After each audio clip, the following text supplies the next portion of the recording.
Bob with Bob's Leatherworks in Raleigh, North Carolina. What I've got here today to show you is a recently completed, just completed, double black Sass rig for a shooter who wanted a roller buckle on his rig. And what I'm showing you here right now is a certain type of roller buckle, not your average roller buckle, but regardless, it's a functional roller buckle. And what they're good for is not tearing up the edges of the belt billet and underneath as well. And you can cinch them up real tight when you're putting on your rig.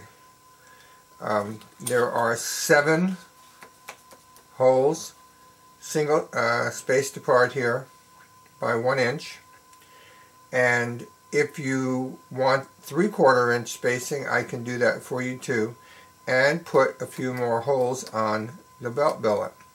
But this one's got 7 spaced 1 inch apart. And while we are right here, I can show you also that here are his initials, RW, and my stamp. Hopefully they're showing up. Black doesn't show up very well in photo and videos, except for certain types of lighting. So I'll bend it back and forth and hopefully you'll catch it. Here is the badge holder he is going to get, and I'm going to show you a little bit more about how these work. It is one single layer of leather, but thick enough to have, some body to it. This is my Cowboy Fast Draw Action badge. I am not a Sass member. So I put this badge on here to show you that it works for both Sass and CFDA, Cowboy Fast Draw Action badges. CFDA badges, their pin is horizontal, and a Sass badge goes on vertically this way. And I'm pretty sure you'll be able to pick up the holes on this with this kind of a background. There you go. This is a line, what's called a line 24 snap, and the badge holder is designed to go around a 2 1/2 inch wide belt and snap on. So when you're doing this, if you get a badge holder from me, the idea is to put the release tab, catch it just right, there we go, and get that snap so the badge centers up on the belt, just like that. These holsters are identical except for left and right, and I'm going to show you the empty one first. Get this big long belt wrapped around. He is a good sized man. Okay, but here is the holster. It is double lined and been immersed in water and is non-collapsing. Not as non-collapsing as one would be if it was lined with rawhide, but this does the job. Okay, it has a rolled out throat, and as long as you take care of them, don't put any saddle soap on them for refinishing them, cleaning them, they will not get any softer except a small amount for age and use. But the idea of the rolled out throat is so the firearm can go in easily and come to rest where the holster is holding it, right around the cylinder. These are nickel star conchos. This is the way the holster is constructed on the back. See if I can turn this around. And you will note also that the way I'm making belts right now, they're not overly thick. They're thick just enough to do the job, to be stiff enough yet pliable enough to not mush out, to use a term, I don't know where I came up with mush out, but not be soft enough to not be effective and stay in place on your jeans, on your pants.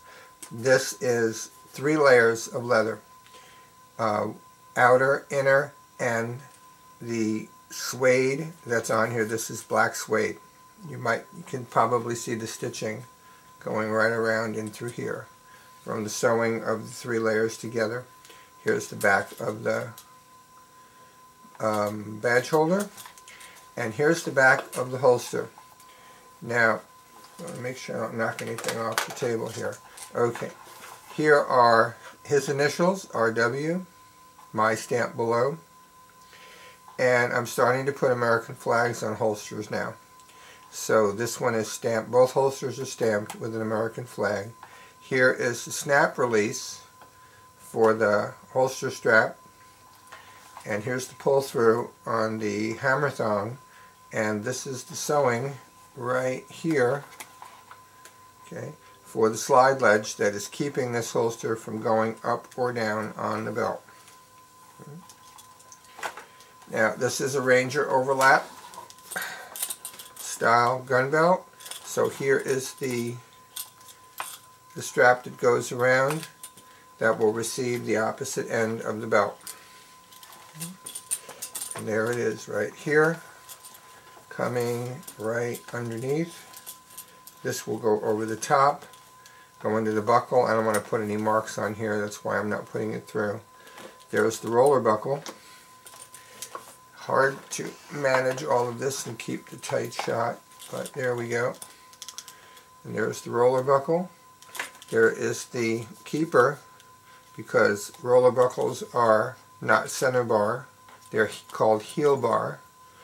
And good substantial roller buckle. Again, I'm going to try and find some more of these, but all roller buckles function the same way. And there are his initials. Now, here's the holster with my Uberti 1873 Peacemaker clone in it. Okay, there's the hammer thong on it. Okay. This is 1/4 inch wide latigo lace, and I'm using it now because it's much more substantial than the 5/32 stuff. And I double knot here and here, and give it a stretch, and it'll come up over the hammer. And then there's pull down over here with another turnover knot. And just to show you again what I was saying before, when your firearm goes in, and I'm going to take this holster off the belt because the other end of it is dragging me down. Okay. So let's set this aside. Here's the holster all by itself. These are stabilization wings that are on the back of the holster that press up against your body as the belt is going through. There's that slide ledge in there, which is real easy to see. Okay. And where the belt rides through. And let's put the hammer thong aside for a moment and bring the holster up. You can see it's cut down in the front, okay, for draw. Okay. And gun goes in. Okay. Here is your rolled out throat hanging out. Okay, not holding on real tight, but there is some retention here to start out with, because these are not CFDA holsters. This holster is holding on to this firearm right now without falling out. Eventually, after use, and not for won't take much use, with a hot gun in here, they'll become real hand and glove, and if you got upside down, the gun will fall out. But I start them out with some retention. Okay. And again, just to mention this, if you look at the back of Clint Eastwood's holster in The Good, Bad, and the Ugly, right after Angel Eyes gives it back to him, his whole rig, so they can go out and, you know, find the gold buried in the grave, you will see the back of the holster has these wings on them, which Andy Anderson put on them when he was working out of Ojala's shop in Hollywood. And that entire holster was steel lined because Eastwood didn't like leg ties. So to keep it stiff on his belt, he made the holster lined with steel. So there is your basic 15-degree forgot to mention that. 15 degree, okay, fast draw holster, which you can have either in a CFDA rig, or excuse me, a CFDA holster that will have a wax bullet deflector on it attached to the back flap.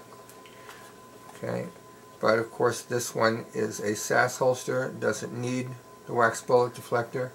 Wouldn't help you anyway with a live round. It just goes skimming right through there and you'd be shooting yourself for the leg or the foot. Okay, so there you have it. Okay, and before I end this video, I'm going to take the firearm out of here and set it aside. Okay, reach down and grab this gun belt. Okay, one of the nice things about over-the-belt style holsters and belts, of course, in gun belt rigs, is that you can either go left-handed, right-handed. You can use your gun belt for cross draws too, if you have a cross draw holster you want to put on it.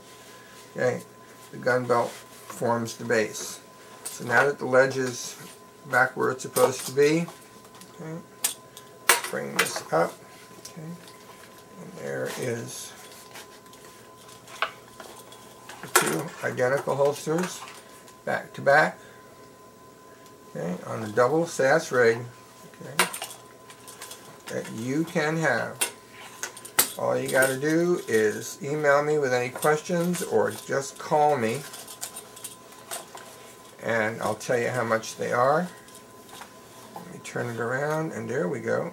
There's a shot to part with. Okay. Just like that. Okay. With a badge holder on it. Alright, so thanks for watching. Have a great day. You'll find information on how to call me, how to email me on the end title of all my videos. And just to mark this one, this is December 4th, 2014. So the videos will hopefully live on. So thanks for watching and have a great day. Bye-bye.